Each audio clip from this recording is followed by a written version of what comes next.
Everyone, आज हम लोग डिस्कस करेंगे यूपी लैंड रेवेन्यू कोड 2006 का इम्पॉर्टेंट टॉपिक है जिसका नाम है रेवेन्यू बोर्ड, जिसे सेक्शन 7, 8, 9, 10, 210, 211, 212 में डिस्कशन किया गया है। तो आज हम लोग रेवेन्यू बोर्ड को बहुत ही अच्छे तरीके से समझते हैं एंड इसके अंतर्गत जो भी पावर्स दी गई है, इसको कैसे इस्टेब्लिश किया गया है, इसके मेंबर किस तरीके से काम करते हैं, उसको हम लोग डिस्कशन करते हुए चलेंगे। सबसे पहले मैं बता दूं आपको कि रेवेन्यू बोर्ड को हिंदी में हम लोग राजस्व परिषद कहते हैं। क्या कहते हैं? राजस्व परिषद। अब यहाँ पर जो रेवेन्यू बोर्ड है, उत्तर प्रदेश में जितने भी मालगुजारी या फिर कह सकते हैं कि रेंट से रिलेटेड, लगान से रिलेटेड जितने भी मामले होते हैं वो कहाँ जाते हैं? रेवेन्यू बोर्ड में जाते हैं। और रेवेन्यू बोर्ड जो है उत्तर प्रदेश का सबसे ही राजस्व के मामले में सबसे सुपरवाइजरी बॉडी होता है, हाईएस्ट सुपरवाइजरी बॉडी होता है। यहाँ पर बताया गया है कि the highest supervisory body for revenue administration in the state, means कि हमारे स्टेट का सबसे सुपरवाइजरी, हाईएस्ट सुपरवाइजरी बॉडी हो जाता है रेवेन्यू आपका बोर्ड। अब यहाँ पर चलते हैं कि जैसे कि हम लोग यूपी के अंदर रहते हैं, तो यूपी के अंदर जो है हमारा रेवेन्यू बोर्ड मालगुजारी से रिलेटेड जितने भी केसेस होते हैं उसको हैंडल करने का काम जो है रेवेन्यू बोर्ड के द्वारा किया जाता है।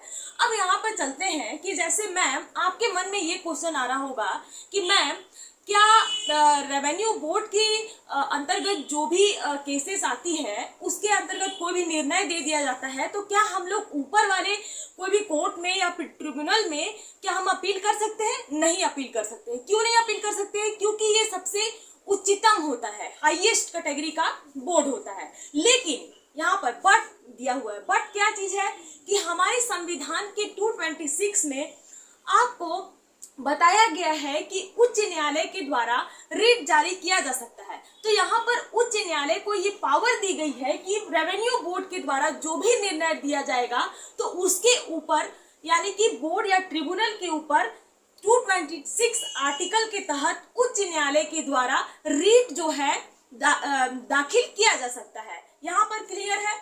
अब यहाँ पर बात करते हैं कि आपके मन में ये क्वेश्चन आ रहा होगा कि मैम यूपी रेवेन्यू बोर्ड की जो अगर हम बात करें कि इसकी इस्टेब्लिशमेंट कब हुई थी, इस्टेब्लिशमेंट की बात की जाए तो आज़ादी से पहले ही इस्टेब्लिश हो गया था। आपका इस्टेब्लिश जो है 1831 में ही इसकी इस्टेब्लिशमेंट हो गई थी। लेकिन जब हमारा 2006 हमारे लैंड रेवेन्यू कोड जो स्थापित किया गया था उसके अंतर्गत भी इसको रखा गया ताकि जो भी मालगुजारी से रिलेटेड केसेस है उसको हैंडल करने के लिए इसको रखा गया है। अब यहाँ पर चलते हैं कि अगर हम इसकी हेडक्वार्टर की बात करें तो हेडक्वार्टर जो है इलाहाबाद है।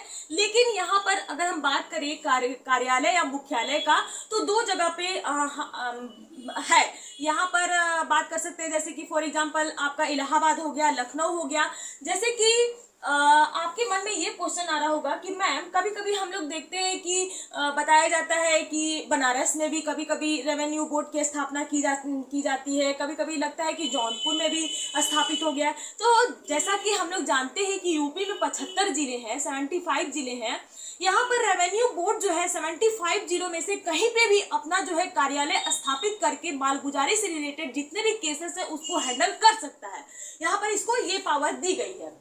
आगे हम लोग जब पावर की बात करेंगे तो उसमें हम लोग समझेंगे कि क्या क्या पावर दी गई है। अभी तो हम लोग जानते हैं कि जो रेवेन्यू बोर्ड है उसके अंतर्गत क्या क्या, जो कौन कौन से मेंबर जो है लोग होते हैं जो कि किस तरीके से कार्य करते हैं। अब यहाँ पर यूपी लैंड रेवेन्यू कोड के अंतर्गत जो भी रेवेन्यू बोर्ड के अंतर्गत जो मेंबर को बनाया जाएगा, किसके द्वारा बनाया जाएगा? स्टेट गवर्नमेंट के द्वारा। जो स्टेट गवर्नमेंट हमारे गवर्नमेंट के अंतर्गत जो कार्य कर रही है उसके द्वारा यूपी बोर्ड के अंतर्गत जो रेवेन्यू बोर्ड है उसके अंतर्गत जो भी मेंबर है उसको स्थापित किए जाएंगे। जैसे सबसे पहला हो जाता है चेयरपर्सन। अभी अगर हम 2022 की बात करें तो अभी फिलहाल में जो चेयरपर्सन है, रिसेंट की बात करें तो IAS मुकुल सिंघल जो है हमारे चेयरपर्सन है। सेकंड मेंबर की बात करें तो सेकंड मेंबर जो है एडमिनिस्ट्रेटिव मेंबर होते हैं जो कि आपका कमिश्नर होते हैं या फिर उसकी हाई कैटेगरी के जो कमिश्नर से, जो हाई कैटेगरी से के रिलेटेड जो पदाधिकारी होते हैं उनको अपॉइंट किया जाता है एडमिनिस्ट्रेटिव मेंबर के तहत। एंड थर्ड पॉइंट की बात करें तो जुडिशियल मेंबर हो जाते हैं। जुडिशियल मेंबर के अंतर्गत जो है कलेक्टर हो जाते हैं। एंड इसके अंतर्गत जो और भी उच्च पदाधिकारी होते हैं उनको अपॉइंट किया जाता है। तो यहाँ 3 मेंबर हो गए, चेयरपर्सन हो गए, एडमिनिस्ट्रेटिव मेंबर हो गए एंड जुडिशियल मेंबर हो गए। अब यहाँ पर तीनों व्यक्तियों के द्वारा, तीनों जो मेंबर है, अगर कोई भी रेवेन्यू बोर्ड के तहत कोई भी केसेस के तहत डिक्री या फिर ऑर्डर पास कर देता है तो किसका ऑर्डर माना जाएगा? रेवेन्यू बोर्ड का ऑर्डर माना जाएगा। ओके, किसका ऑर्डर माना जाएगा? कोई भी मेंबर के तहत अगर कोई भी ऑर्डर या डिक्री पास कर दिया जाता है तो किसका? रेवेन्यू बोर्ड का डिसीजन, ऑर्डर या फिर डिक्री मानी जाएगी। ओके, यहाँ पर बात करते हैं सेक्शन 9, 10, 210, 211 एंड 212 के अंतर्गत पावर की बात करता है। रेवेन्यू बोर्ड के पावर क्या क्या होते हैं? जैसे कि हम लोग ने तो जान लिया कि रेवेन्यू बोर्ड के अंतर्गत कौन कौन से मेंबर होते हैं, कहाँ हेडक्वार्टर है, किस तरीके से कार्य करती है। लेकिन अब हम लोग पावर जानना चाहते हैं। पावर क्या होती है? जैसे कि किसी भी केस के रिकॉर्ड को मंगाना। फॉर एग्जाम्पल बहुत सारे, ऐसा नहीं कि छोटे छोटे और भी रेवेन्यू कोर्ट होंगे तो उसके अंतर्गत जो भी केसेस हैंडल किए जाते हैं तो रेवेन्यू बोर्ड को यहाँ पर पावर दी गई है कि 60 डेज के अंदर जो भी कोर्ट हो गए या ट्रिब्यूनल हो गए उसके अंतर्गत जो भी केस के रिकॉर्ड होते हैं उसको आप मंगा सकते हैं। ये पावर दी गई है। एंड सेकेंड पावर हो जाता है power to transfer cases. Transfer कर सकता है, मीन्स कि कोई भी कोर्ट है या फिर ट्रिब्यूनल है, एक ट्रिब्यूनल से दूसरे ट्रिब्यूनल या फिर एक कोर्ट से दूसरे कोर्ट में ट्रांसफर कर सकता है केसेस को। किसका पावर हो जाता है? रेवेन्यू बोर्ड का पावर हो जाता है। एंड थर्ड पॉइंट आ जाता है जुडिशियल रिव्यू।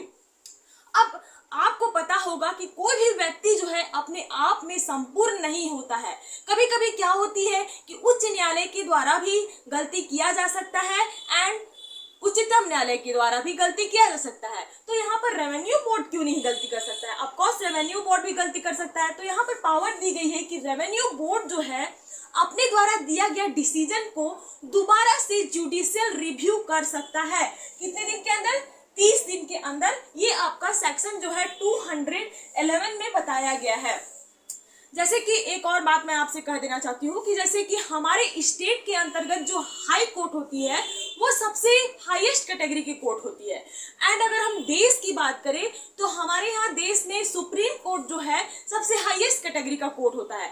लेकिन अगर हम लोग रेवेन्यू से रिलेटेड अगर हम ट्रिब्यूनल या फिर बोर्ड की बात करें एंड स्टेट के अंतर्गत तो हाईएस्ट कैटेगरी का कोर्ट कौन हो गया? रेवेन्यू बोर्ड हो गई। एंड फोर्थ पॉइंट आ जाता है collection of rent and revenue. Of course rent and revenue जो है मालगुजारी एंड जो भी आपका लगान है उसका कलेक्शन कौन करेगा? रेवेन्यू बोर्ड करेगा। एंड फिफ्थ पॉइंट आ जाता है work regarding court of ward. Court की ऑफ वार्ड के अंतर्गत जो भी वर्क हो जाते हैं वो किसका काम होगा?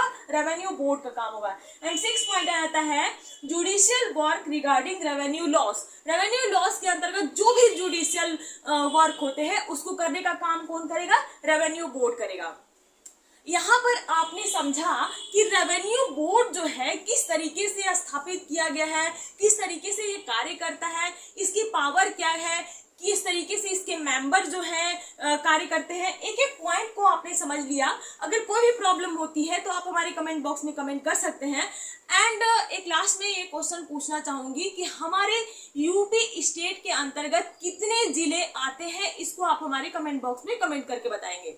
एंड इतनी मेहनत को अप्रिशिएट करते हुए कमेंट करें एंड लाइक करें एंड शेयर करें एंड सब्सक्राइब करें। Thank you, bye bye.